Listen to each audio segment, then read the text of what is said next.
Muchas veces tenemos problemas con la identidad. Yo quiero decirles que a los países que el Señor me ha permitido viajar, con mucho orgullo, yo digo que soy colombiano. Porque esta tierra tiene más cosas buenas que malas. ¿No es cierto, hermano Esteban? Tiene muchas más cosas buenas que malas. Así que soy colombiano de pura cepa. Quiero a mi tierra como a mi mamá. Hablar de identidad es hablar de lo que somos. Es hablar de lo que llevamos por dentro. Y por eso yo quiero que vayamos al texto bíblico, libro de los Hechos de los Apóstoles, versión internacional. Versículo 41 del capítulo 2. Lee de la siguiente manera. Así pues, los que recibieron su mensaje fueron bautizados. Aquel día se unieron a la iglesia unas 3,000 personas.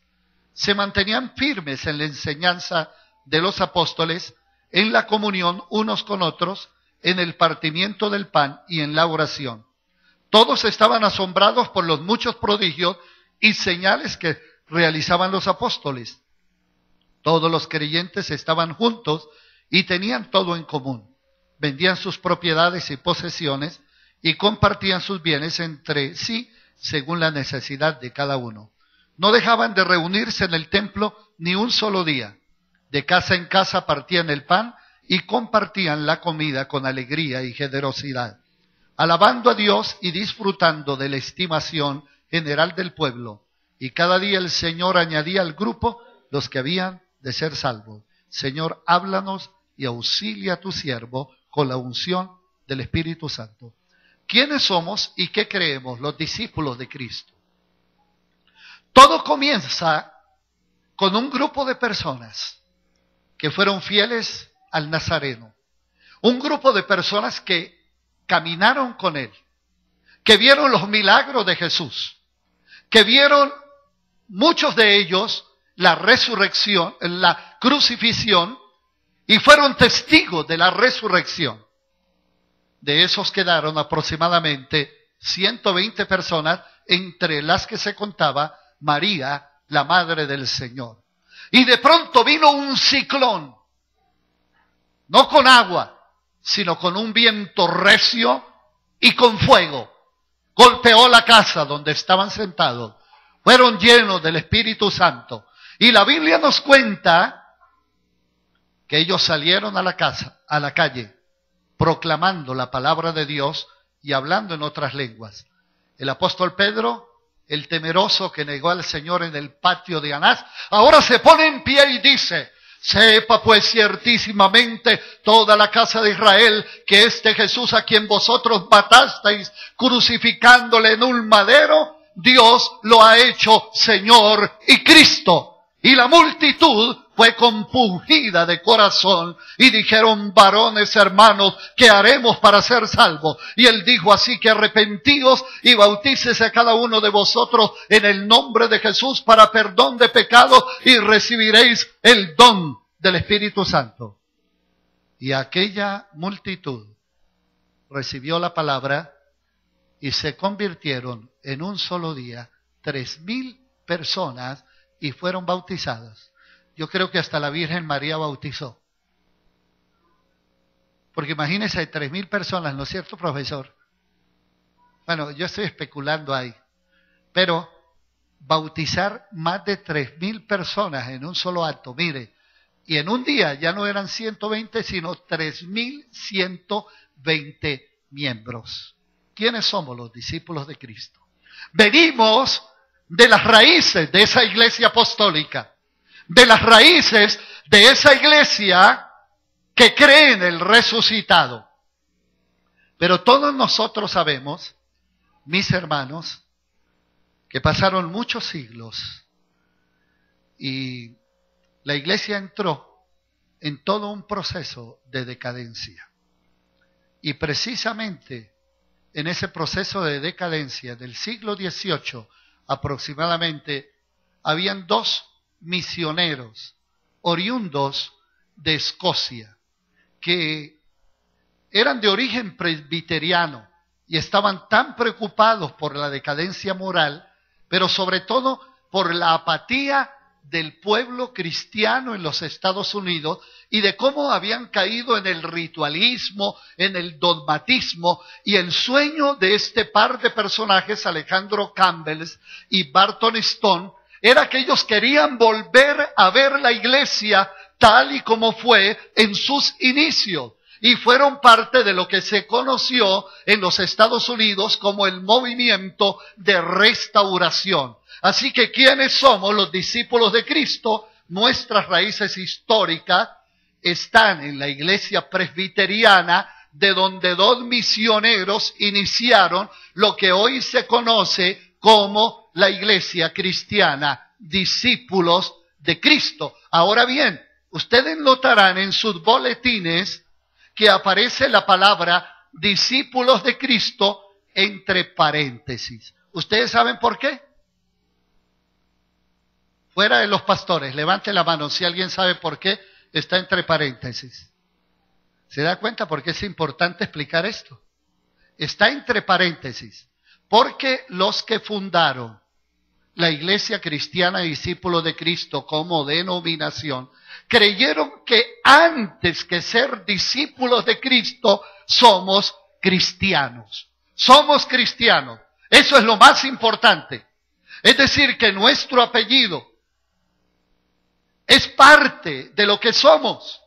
Pero mis hermanos, lo importante es que usted es un cristiano, que usted es de Cristo, que usted sigue las pisadas del Maestro, que su vida está enraizada en el Señor. Y por eso ellos dejaron entre paréntesis discípulos de Cristo. Porque es un nombre transitorio, circunstancial, y no es lo más importante. Lo más importante es que usted es un cristiano, que un día se encontró con Jesucristo. ¿Por qué decimos esto? Porque como hay un adagio que dice que hay personas que son más papistas que el Papa. Y hay muchas personas que son más denominacionalistas que cristianos y defienden su denominación. Yo soy católico, apostólico y romano hasta que me muera. Yo soy musulmán y por mis creencias y por Mahoma doy hasta mi vida. Eso se llama fanatismo religioso. Nosotros somos cristianos por convicción, no por tradición. Ahora bien, si somos una iglesia que nace en el momento, como un movimiento de restauración, nos declaramos como una iglesia protestante. Una iglesia protestante. Eso quiere decir que somos herederos de la reforma del siglo XVI. Ustedes saben, mis hermanos, mire, esto es más pedagógico que predicación. Ustedes saben que esa iglesia que comenzó en el libro de los Hechos se hizo grande y llegó un emperador llamado Constantino que dijo, oiga, esos cristianos son tantos que yo quiero tenerlos de mi lado. Y supuestamente él tuvo una visión viendo la cruz y él dijo, esa es la religión verdadera. Y proclamó el edicto y ya no había persecución para los cristianos y ahora les mandó a construir hermosos templos y con el fisco de Roma pagaban a los ministros y surgió la iglesia institucional con el papado, con toda la jerarquía, pero esa iglesia que nació bien se prostituyó.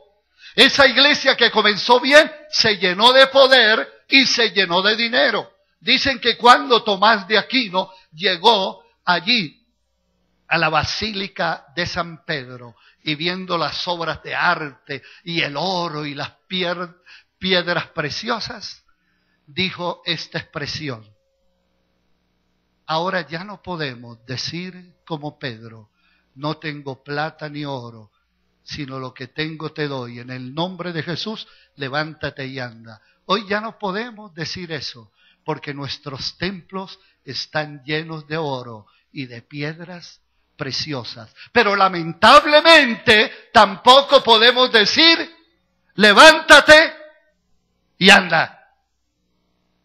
Escúcheme esto. Y había un monje agustino llamado Martín Lutero. Era hasta feíto, pero un hombre consagrado y dedicado a Dios, que el alma le ardía por dentro viendo a su iglesia prostituida, viendo el poder papal y el poder de la iglesia en un maridaje.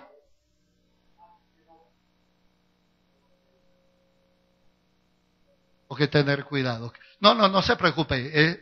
Fue que quedó ahora digital y entonces no puedo tocarlo ahí.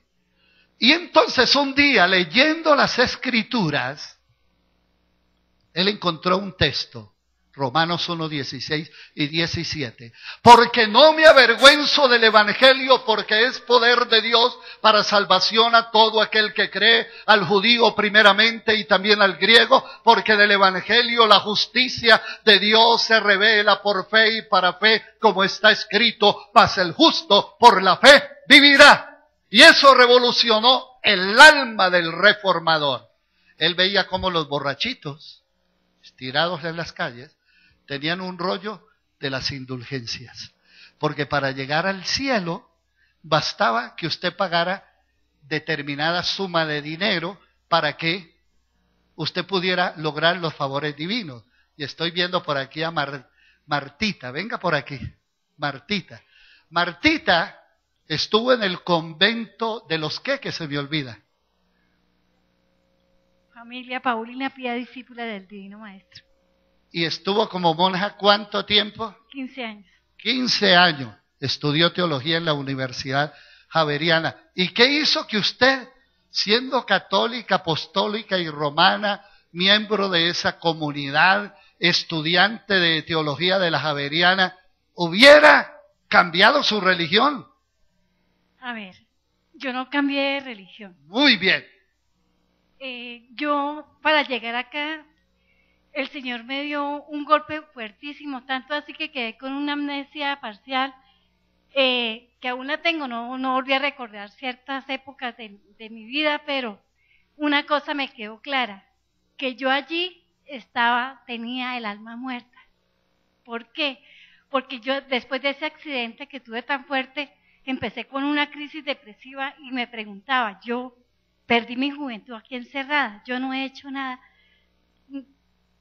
no conozco ni de Dios, me sentía sola, vacía, como sin vida, sin ilusiones, y tomé la decisión de salir, pero como ya tenía una carrera, tenía que dictar, allá hay una escuela de teología y dictaba clases, yo era la ecónoma, tenía cierto como liderazgo entre la comunidad, entonces no podía salir así por así. Entonces me mandaron a unos ejercicios gimnasianos, pedí la baja por 1 año, me la otorgaron porque yo era perpetua, y entonces al otro día de haber salido del convento llegué acá.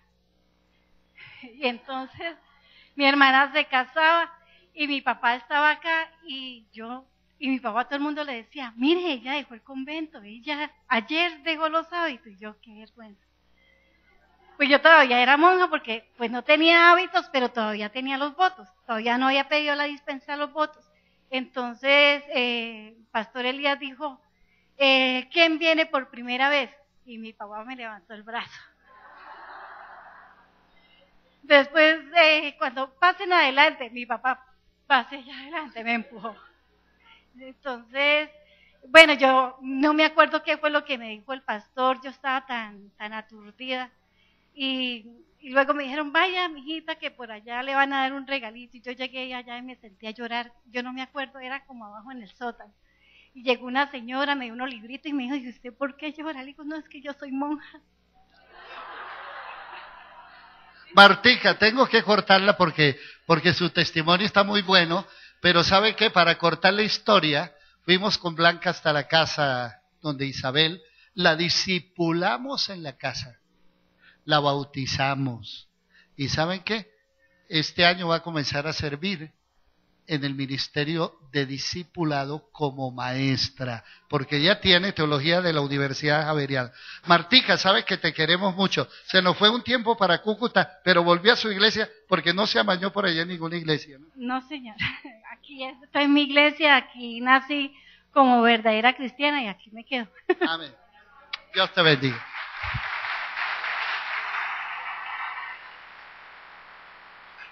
Resulta que Martín Lutero era un monje agustino y al encontrar ese revolucionario texto de la palabra, Lutero tradujo del griego al alemán popular la palabra de Dios. Y él comenzó una revolución. Él jamás quiso salirse de la Iglesia Católica, pero lo excomulgaron. Lo pusieron en peligro hasta que el príncipe de Sajonia, que era un amigo, lo protegió en su palacio. Dios providencialmente lo cuidó y comenzó la gran reforma protestante del siglo XVI, que ha tenido unas repercusiones extraordinarias. Profesor Mario, rapidito aquí. ¿Cuáles son las repercusiones más poderosas de la reforma protestante?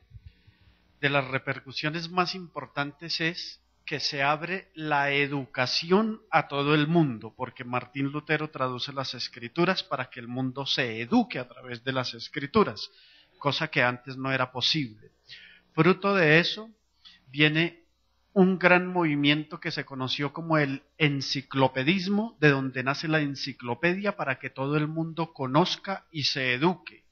Además de eso, viene la Revolución Francesa como parte de ese movimiento de la reforma religiosa del siglo XVI de Martín Lutero, de Juan Calvino y otros reformadores. Dando pasos más adelante, también podemos hablar que la revolución industrial en Inglaterra en el siglo XIX también es fruto de la reforma religiosa.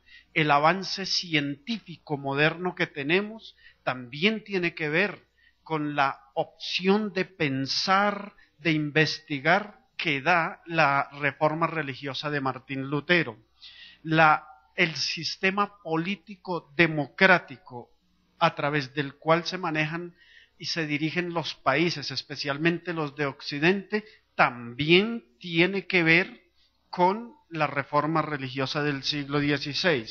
El capitalismo, aunque en la actualidad se ha vuelto un capitalismo devorador, un capitalismo salvaje frente a las necesidades del ser humano, pero en sus orígenes, y bien entendido el capitalismo, tuvo sus orígenes en la reforma del siglo XVI, especialmente con Juan Calvino y posteriormente escritores famosos como Max Weber con su Ética protestante. Más o menos en... Gracias, profesor. Muy bien.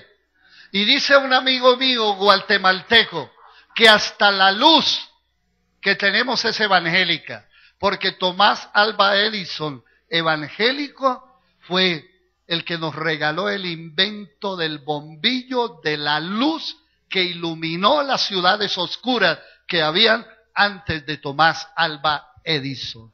Muy bien, escúcheme esto, al ser nosotros como discípulos de Cristo, hijos de la reforma protestante, en cuanto a la salvación, tenemos 4 postulados. Siga, mijo, no se me quede. Tenemos 4 postulados. Los discípulos de Cristo, al ser hijos de la reforma, afirmamos sola fe para la salvación. ¿Por qué?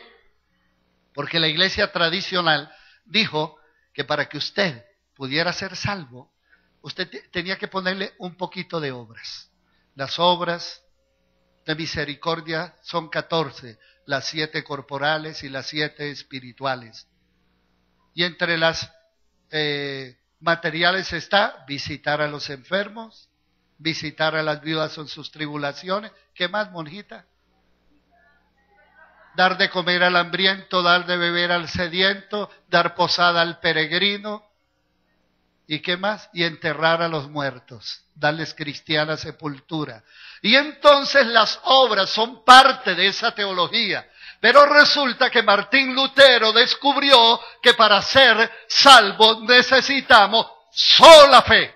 Que el sacrificio de Cristo es suficiente, que aunque el pueblo de Dios es un pueblo celoso de buenas obras, no hace obras para merecer la salvación, porque la fe en Cristo es suficiente para la salvación. Además de esto, él afirmó en la Reforma Protestante, no fue un descubrimiento de Lutero, sino más bien él afirmó las verdades de la palabra de Dios y afirmó la sola gracia. En otras palabras, que nosotros no somos salvos porque lo merezcamos. No tenemos que hacer méritos para ser salvos. Que la salvación es un don gratuito de Dios y que usted lo recibe en el momento que oye la palabra, como dijo Pablo, en él también vosotros, habiendo oído la palabra de vuestra salvación y habiendo creído en él, fuisteis sellados con el Espíritu Santo de la promesa, lo cual es las arras de nuestra herencia hasta la posesión adquirida, porque por gracia sois salvos,